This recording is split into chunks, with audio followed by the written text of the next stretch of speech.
about nursing the BOAS patient. What I thought I'd do first off is just go through a bit of what BOAS patient is, what it means, the surgery we do, a little bit about the nursing of BOAS patient once it comes out of theatre, and then obviously if it all doesn't go to plan, the nursing we do then. Okay, so what is BOAS? Brachycephalic obstructive airway syndrome. I'm sure you've all seen this in practice. It's a syndrome comprising of 4 components that cause chronic airway obstruction. It's stenotic nares, excessive redundant pharyngeal tissue, having a long soft palate, and hyperplastic trachea. So these are some of the breeds that are most effective. The ones in red are the ones obviously we see in practice most often. Cats are very far and few between, but we do see them. Okay, so obviously this is when patients come to us, how do they present? I'm sure you've all seen them in practice. It's the postural change, they're standing or they're lying down, they can't really get comfy, the open mouth breathing, the noisy breathing of the stertor, which is like the snoring, the stridor, which is like the high-pitched wheezing, that sort of thing. They're trying to keep cool, they like lying on cold floors, they sit in the shade, they're just totally unhappy. Okay. Clinical signs again, so obviously you've got the excessive noisy respiratory noises, sort of the puggy snort, the cyanosis, syncope, poor exercise intolerance, unable to nose breathe at rest, resting tachypnea, resting tachycardia, and they're prone to hypothermia. So obviously the more they pant, the hotter they get, the more upset they get. So 5 major classic airway changes we'll see will be the obviously stenotic nares, the elongated and or thickened soft palate, everted laryngeal saccules, hyperplastic trachea, and the laryngeal collapse. Okay, we tend to have a look at these. We do have a BOAS scoring system. So obviously 0 is the dog is BOAS free and clinically unaffected. Grade 1 is the dog is clinically unaffected but has mild respiratory signs of BOAS. These are the ones obviously we keep an eye on. Grade 2, the dog is clinically affected and has moderate respiratory signs of BOAS, and the grade 3, the dog is clinically affected and has severe respiratory signs of BOAS. Number 2, number 3, these are the ones we'll be thinking of, possibly doing surgery. So just quickly, surgical interventions, what procedures we do, and what we can do to help them. Okay, so basically the first one we do is a nose resection. It's the widening of the nostrils. This surgery involves removing the excess tissue that is present and causing the obstruction in the airway. As you can see, it's a really nice before and after photo there. The palatoplasty, this is the shortening and thinning of the soft palate. The sacculectomy, this is the removal of the saccules or the balloon-like structures at the back of the throat. Most dogs will require all 3 procedures. Okay, just one to think about. Obviously, if they are travelling to get to us, obviously the best way is to be with the carers. It's obviously the best way to keep them quiet, to keep them calm. Shortest time possible in the car, aircon, and the most stress-free environment. If it's gone past that, there are things like vet ambulances, that sort of thing. So obviously the patient is already in a crisis and they may need oxygen, they may be intubated. This is obviously a lovely service that has dedicated staff, and we'll get them here safely. Okay, so pre-surgery. So again, the key thing is to keep them as stress-free as possible. So stressed and anxious patients, obviously in wards it's quite noisy, it's quite hot. So what we try and do is keep them as quiet as possible, their own little area, fans, that sort of thing. We try not to, obviously, best thing is don't ignore them, just think, they're being noisy. We never cover up the kennels. Overheating, they have fans, that sort of thing. We try and keep all the restraint, the TPR measurement to the least we can do.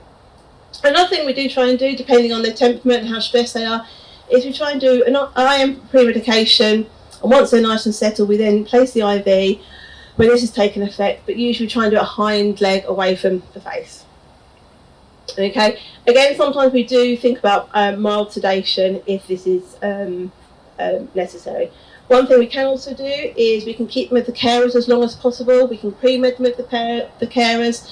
They can sit and cuddle them until literally we take them through to theatre. Okay, so quick talk about post-surgery recovery. They have a dedicated nurse to sit with them. We always have an intubation tray, so in case anything goes wrong, it is there ready to do. We have flow by oxygen, which we tend to give with the mask. If they're not liking the mask, we can do things like just a tube there, or we can do nasal prongs, that sort of thing. We do keep the AP tube in as long as possible. Patients do tend to tolerate it well. If when they do recover and we have removed that and they still seem to have a bit of problem, sometimes a rolled up bandage put in the mouth will again help this situation. Ideally, we'd like to obviously maintain the SpO2 between 95 and 100%.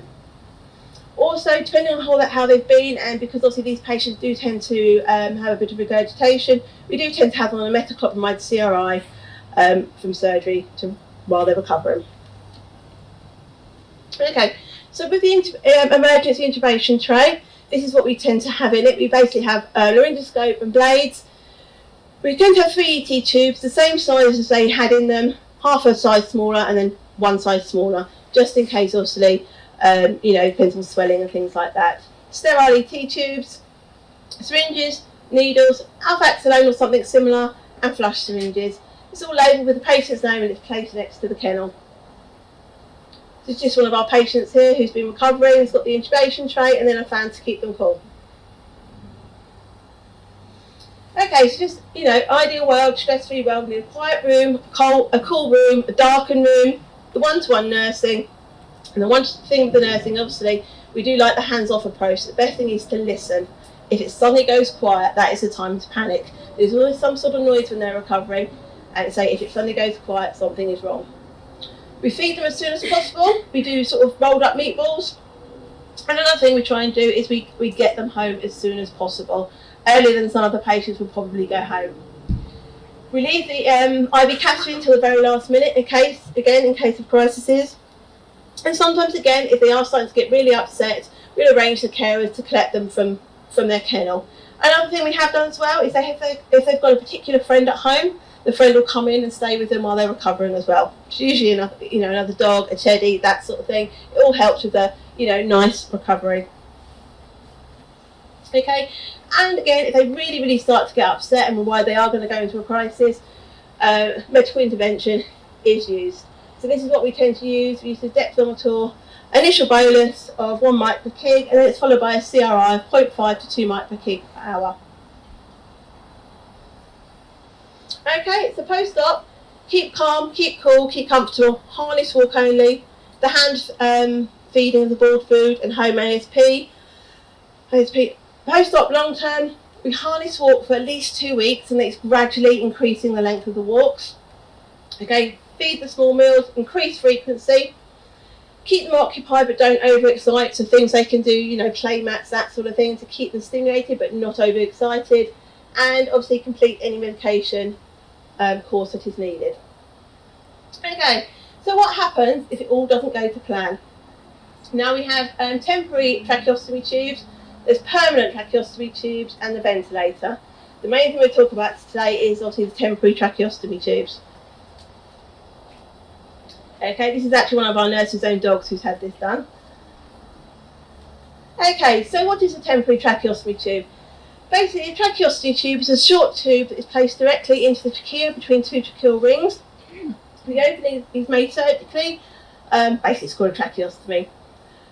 The tracheostomy opening can also be called a stoma site, and these tubes can be removed and replaced as required. Now, there are 3 main types of tracheostomy tubes.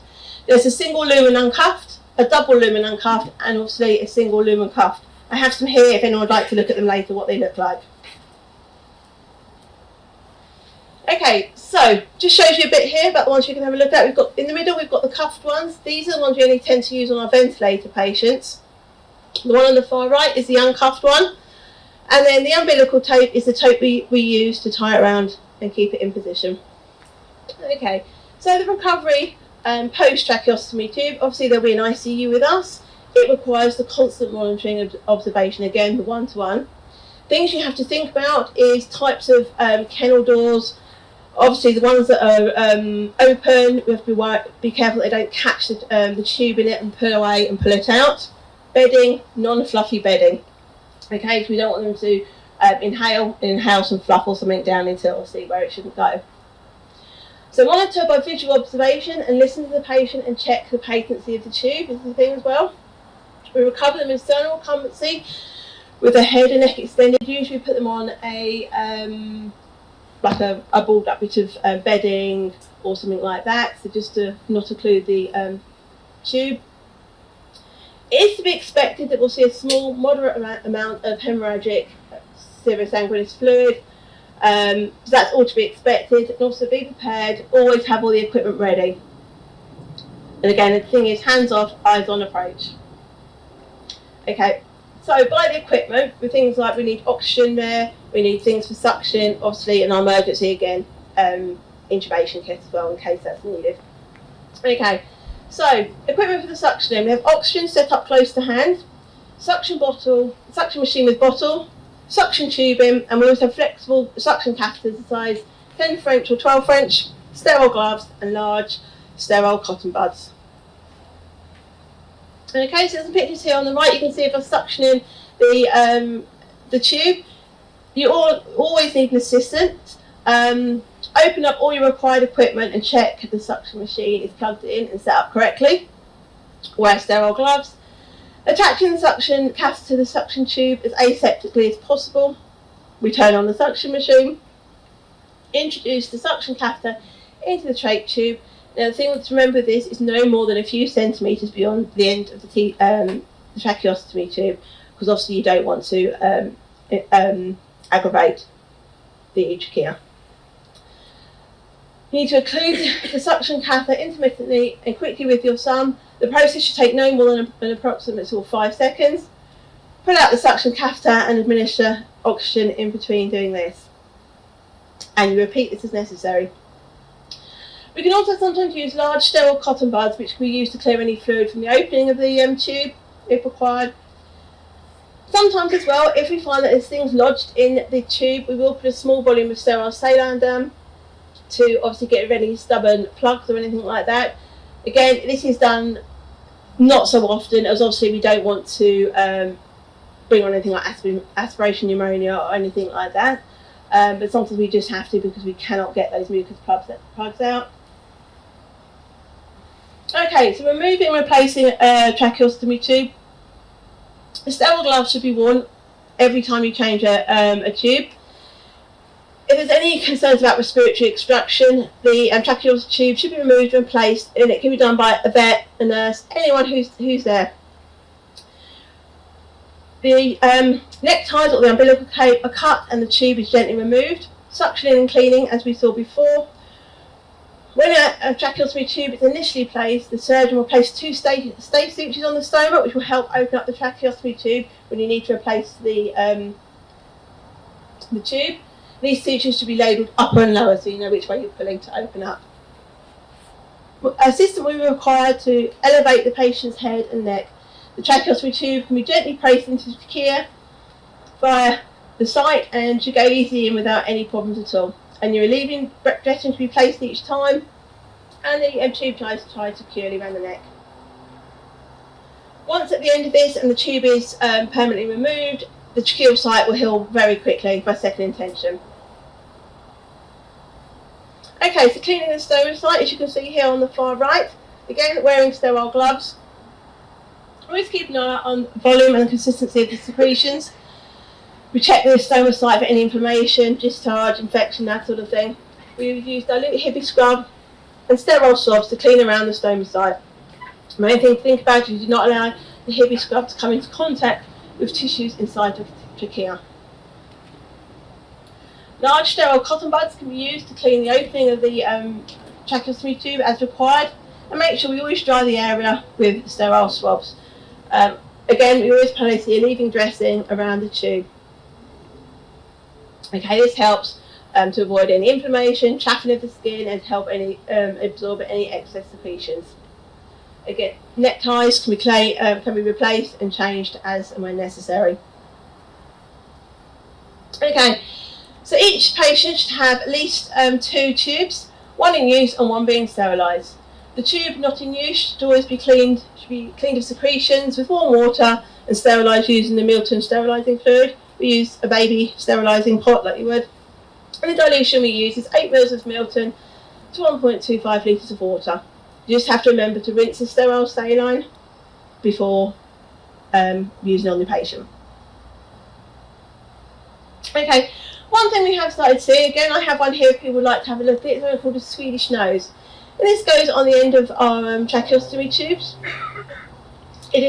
Swedish nose is a large white silicone cap that attaches to the end, and it helps to maintain the humidity. Helps to conserve the heat and moisture, and needs to be checked regularly so it's not included with secretions.